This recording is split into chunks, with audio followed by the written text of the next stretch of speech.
Tonight, immigration advocates here in Indiana say they're seeing more calls that are raising a lot of concerns. Now, this comes after the Supreme Court cleared the way for the Trump administration to end temporary protected status for Haitians. Emily Longnecker spoke with those advocates about the questions that many families now are asking.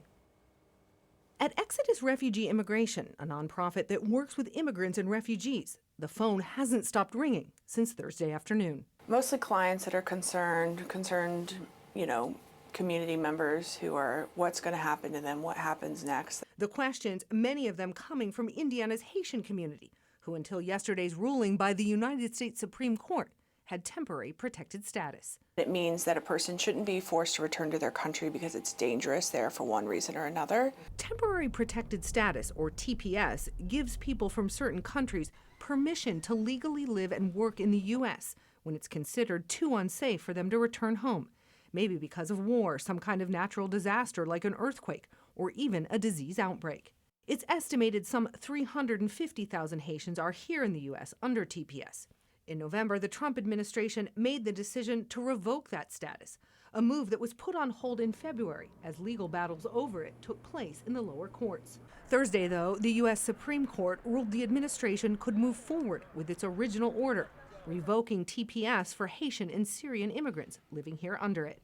Now those immigrants wait to hear what comes next. It's only been 24 hours, so it may happen today, it could happen next week, I'm not sure. It's a wait that comes with questions still unanswered, like, without TPS, are these immigrants now considered here illegally, just 24 hours after the SCOTUS decision?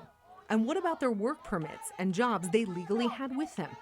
Not to mention the bigger question, if they can't stay here legally, where do they go now? Much of Haiti has been overtaken by violent gangs, making daily life dangerous for many residents.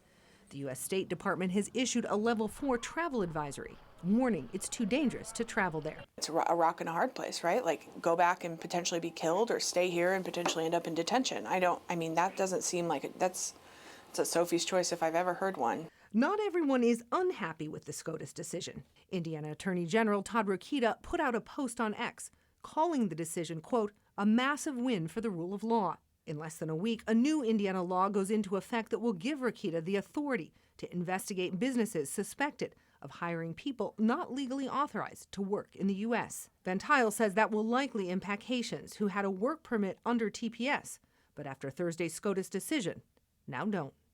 Emily Longnecker, 13 News.